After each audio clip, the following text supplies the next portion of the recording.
1 Kings 8, Solomon takes the ark to the temple.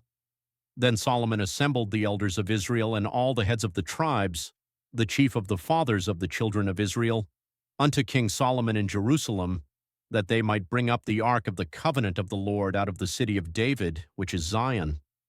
And all the men of Israel assembled themselves unto King Solomon at the feast in the month Athanim, which is the 7th month. And all the elders of Israel came, and the priests took up the ark. And they brought up the ark of the Lord, and the tabernacle of the congregation, and all the holy vessels that were in the tabernacle, even those did the priests and the Levites bring up. And King Solomon and all the congregation of Israel that were assembled unto him were with him before the ark, sacrificing sheep and oxen that could not be told nor numbered for multitude. And the priests brought in the ark of the covenant of the Lord unto his place, into the oracle of the house, to the most holy place, even under the wings of the cherubims.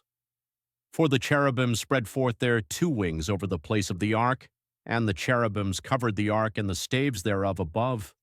And they drew out the staves, that the ends of the staves were seen out in the holy place before the oracle, and they were not seen without. And there they are unto this day. There was nothing in the ark save the 2 tables of stone, which Moses put there at Horeb, when the Lord made a covenant with the children of Israel when they came out of the land of Egypt.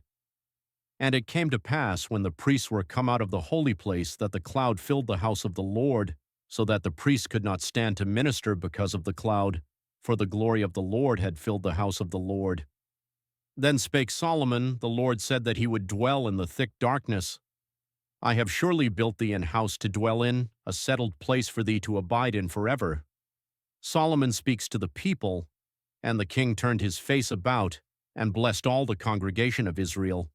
And all the congregation of Israel stood. And he said, Blessed be the Lord and Creator of Israel, which spake with his mouth unto David my father, and hath with his hand fulfilled it, saying, Since the day that I brought forth my people Israel out of Egypt, I chose no city out of all the tribes of Israel to build an house, that my name might be therein. But I chose David to be over my people Israel.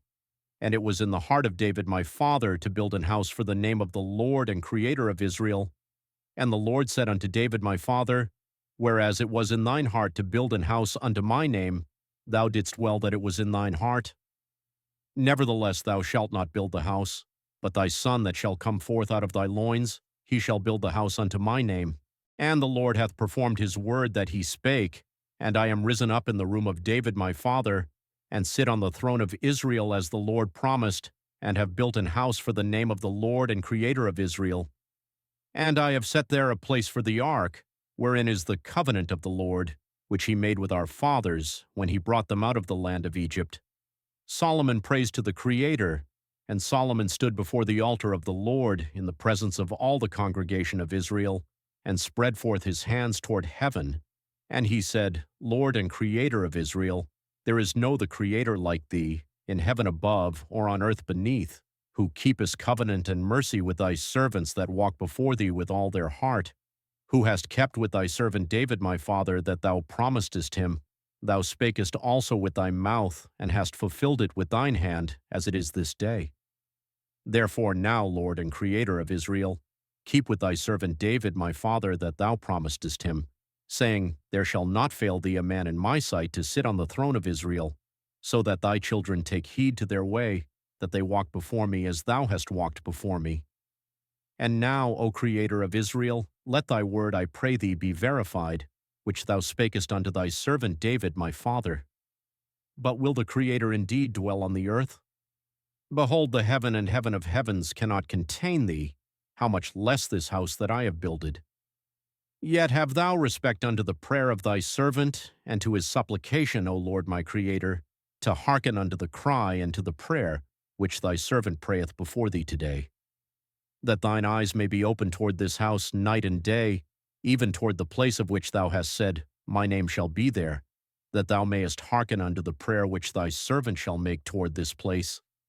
And hearken thou to the supplication of thy servant and of thy people Israel, when they shall pray toward this place. And hear thou in heaven thy dwelling place, and when thou hearest, forgive. If any man trespass against his neighbor, and an oath be laid upon him to cause him to swear, and the oath come before thine altar in this house, then hear thou in heaven, and do, and judge thy servants, condemning the wicked, to bring his way upon his head, and justifying the righteous, to give him according to his righteousness. When thy people Israel be smitten down before the enemy, because they have sinned against thee, and shall turn again to thee, and confess thy name, and pray, and make supplication unto thee in this house, then hear thou in heaven, and forgive the sin of thy people Israel, and bring them again unto the land which thou gavest unto their fathers. When heaven is shut up, and there is no rain, because they have sinned against thee, if they pray toward this place, and confess thy name, and turn from their sin, when thou afflictest them, then hear thou in heaven, and forgive the sin of thy servants and of thy people Israel, that thou teach them the good way wherein they should walk, and give rain upon thy land, which thou hast given to thy people for an inheritance. If there be in the land famine, if there be pestilence, blasting, mildew, grasshopper, or if there be caterpillar, if their enemy besiege them in the land of their cities, whatsoever plague, whatsoever sickness there be, what prayer and supplication soever be made by any man or by all thy people Israel, which shall know every man the plague of his own heart, and spread forth his hands toward this house, then hear thou in heaven thy dwelling place, and forgive and do and give to every man according to his ways, whose heart thou knowest. For thou, even thou only, knowest the hearts of all the children of men, that they may fear thee all the days that they live in the land which thou gavest unto our fathers. Moreover, concerning a stranger that is not of thy people Israel, but cometh out of a far country for thy name's sake, for they shall hear of thy great name, and of thy strong hand, and of thy stretched out arm. When he shall come and pray toward this house, hear thou in heaven thy dwelling place, and do according to all that the stranger calleth to thee for, that all people of the earth may know thy name, to fear thee, as do thy people Israel, and that they may know that this house which I have builded is called by thy name. If thy people go out to battle against their enemy, whithersoever thou shalt send them, and shall pray unto the Lord toward the city which thou hast chosen, and toward the house that I have built for thy name, then hear thou in heaven their prayer and their supplication, and maintain their cause. If they sin against thee, for there is no man that sinneth not, and thou be angry with them, and deliver them to the enemy, so that they carry them away captives unto the land of the enemy, far or near. Yet if they shall bethink themselves in the land whither they were carried captives, and repent, and make supplication unto thee in the land of them that carried them captives, saying, We have sinned and have done perversely, we have committed wickedness,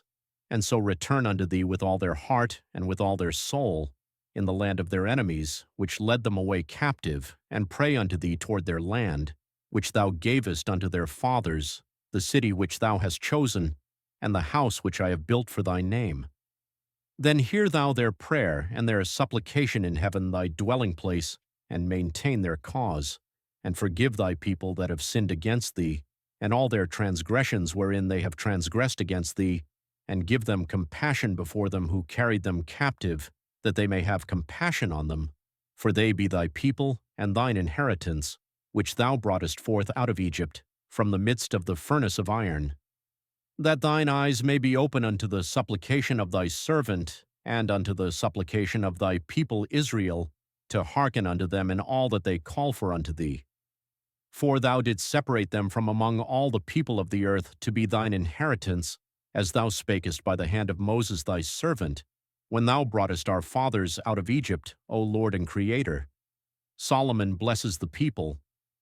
And it was so that when Solomon had made an end of praying all this prayer and supplication unto the Lord, he arose from before the altar of the Lord, from kneeling on his knees with his hands spread up to heaven, and he stood and blessed all the congregation of Israel with a loud voice, saying, Blessed be the Lord that hath given rest unto his people Israel, according to all that he promised. There hath not failed one word of all his good promise, which he promised by the hand of Moses his servant.